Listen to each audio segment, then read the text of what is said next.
Tidak peduli apa, Jia Luo tidak pernah membayangkan bahwa dia memikirkan setan-setan ini, dan kemudian sesuatu terjadi di pihak mereka. Tidak peduli bagaimana Anda melihatnya, saya pikir pasti ada sesuatu yang rumit di dalamnya. Memalingkan kepalanya dan melirik Feng Tianxing, yang sedang mabuk dan aura iblisnya memadat, mengganti cangkir, Jia Luo bingung lagi. Bukan karena Feng Tianxing diperintahkan secara diam-diam. Setelah mendapat kabar dari Feng Tianxing, dia sendiri telah menjadi tahanan rumah, dan sudah berapa lama. Tidak peduli apa kecepatan dan artinya, tidak mungkin mengirim pesan sebelum dia dalam jarak yang begitu jauh. Dan dia juga memperhatikan catatan saluran luar angkasa, dan tidak ada setan yang pergi ke yurisdiksi Feng Tianxing, jadi beritanya bocor seperti ini. Jia Luo benar-benar tidak bisa mengetahuinya, dan menepuk dahinya.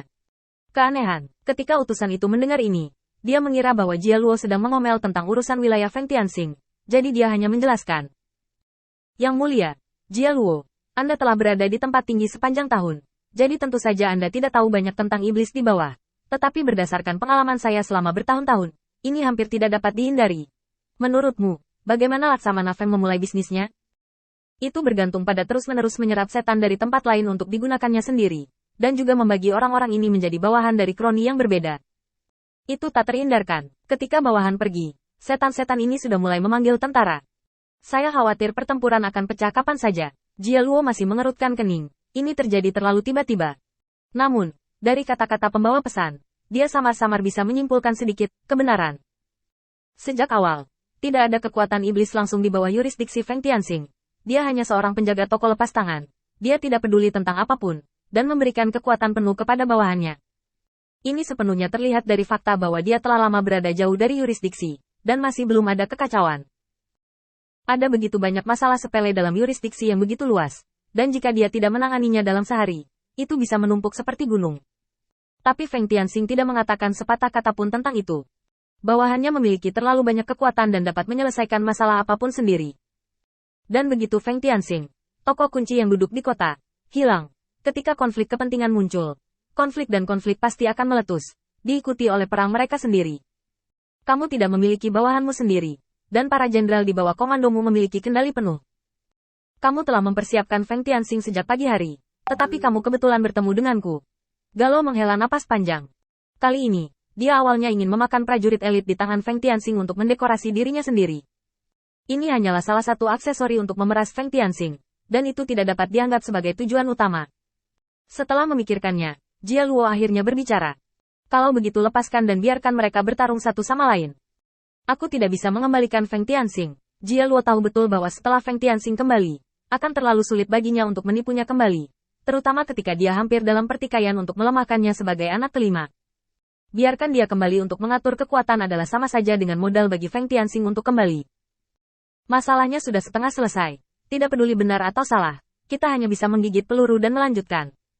Kembali dan periksa situasinya. Saat mereka bertarung, kamu akan kembali, lalu tutup saluran luar angkasa. Ketika Feng Tianxing mencapai tempat aku menempatkannya, aku akan membangun kembali saluran luar angkasa untuknya. Untuk mendorong Feng Tianxing keluar dari pusat kekuasaan dengan standar tertinggi dan mengasingkannya adalah sesuatu yang tidak bisa dibantu oleh Jia Luo. Meskipun dia memiliki banyak trik di tangan Feng Tianxing, dia telah berkolusi dengan iblis lain dan ingin menggunakan trik yang tidak baik untuknya. Tetapi bagaimanapun juga dia adalah muridnya. Setidaknya untuk saat ini, muridnya masih fasadnya. Bagian dari dirinya yang tidak dapat dibuang. Tidak peduli apa yang dilakukan Feng Tianxing, dia tidak dapat membunuhnya. Usir Feng Tianxing dengan standar tertinggi, dan singkirkan bawahannya. Lalu gunakan saluran luar angkasa untuk menempatkan Feng Tianxing di bawah hidungnya. Tidak bisa bermain keluar. Utusan itu pergi, dan Jia Luo berdiri sendirian di luar aula, memandangi sinar matahari yang cerah dan angin sepoi-sepoi di luar, merasakan kehilangan di hatinya. Tianxing, kenapa kamu tidak ingin digunakan olehku? Penyesalan terbesar Jia Luo adalah ini. Murid yang paling dia banggakan bukanlah orang percaya yang paling setia. Baik itu reputasi, status, atau sumber daya, dia telah memberi Feng Tianxing perawatan terbaik dalam lingkup kemampuannya. Tetapi ini masih tidak dapat mencegahnya untuk menghubungi keluarga iblis lain, dan tidak dapat menghentikan tekadnya untuk melawan dirinya sendiri. Jia Luo tidak tahu apa yang sepadan dengan perbuatannya dan kecerobohannya. Sambil menghela nafas panjang, Jia Luo tiba-tiba menoleh ke belakang. Pada saat ini, Feng Tianxing masih berbicara dengan avatarnya yang dipadatkan dengan energi iblis. Dapat dikatakan bahwa dia saleh dan sangat hormat. Jia Luo menghela nafas lagi, berbalik dan berjalan ke kejauhan. Penguasaan kekuasaan tidak sesuai dengan apa yang dia bayangkan semula. Dengan kata lain, ketika Kaisar Iblis pernah berdiri, terlalu banyak masalah muncul. Banyak di antaranya tidak pernah dibayangkan oleh Jia Luo, dan dia menanganinya dengan sangat tergesa-gesa. Menghormati kekuatan hanyalah ungkapan dari klan iblis menengah dan bawah. Situasi sebenarnya adalah bahkan jika dia Jia Luo bertarung di seluruh dunia, dia tidak dapat meyakinkan klan iblis ini. Dan dia tidak bisa langsung menekannya dengan paksa, kecuali dia bertekad untuk memimpin iblis ke ambang kehancuran. Menggelengkan kepalanya lagi, Jia Luo mulai memikirkan masa depan. Keluarga iblis besar ini cepat atau lambat harus membersihkannya. Hanya saja sekarang, kita masih perlu berpura-pura tidak terjadi apa-apa dengan mereka, terus membahas masalah pembagian keuntungan, lalu memulai perang dengan kehampaan. Sekarang Feng Tianxing, klan iblis, tidak lagi tersedia, dan dia harus mencari kandidat baru. Jika dia memimpin pasukan klan iblis untuk menghadapi kehampaan, meskipun dia memiliki sikap kaisar yang menjaga negara, ada kemungkinan kampung halamannya akan jatuh. Dan kelemahannya yang paling mematikan adalah sang putri palsu. Begitu urusan sang putri terungkap, masalahnya akan menjadi terlalu besar, dan dia harus duduk sebagai penanggung jawab sendiri. Posisi ini benar-benar memusingkan, dan mungkin lebih mudah untuk mempertahankannya. Setelah menghibur diri, Jia Luo pergi. Senyum berangsur-angsur muncul di wajah Feng Tianxing yang selalu penuh hormat dan rendah hati. Ketika klon Jia Luo menghilang, beberapa setan memasukinya. Tuan Zhenwu Mojun, semuanya sudah siap, saya tidak tahu kapan harus memulai. Feng Tianxing berdiri perlahan, melihat lagi ke aula yang luas, dan menghela nafas pelan. Menyesali. Memang ada, tapi sayang sekali aku tidak bisa mengintai di sini secara langsung dan memberikan pukulan fatal pada Jia Luo. Tapi masalah ini sudah bisa dilakukan untukku.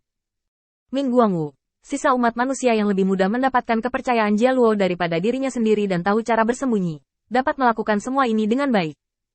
Dan yang perlu kulakukan sekarang adalah pergi ke perbatasan, berpura-pura sakit, dan menyebut diriku gila. Di permukaan, semakin jauh jarak dari kekuasaan, semakin baik.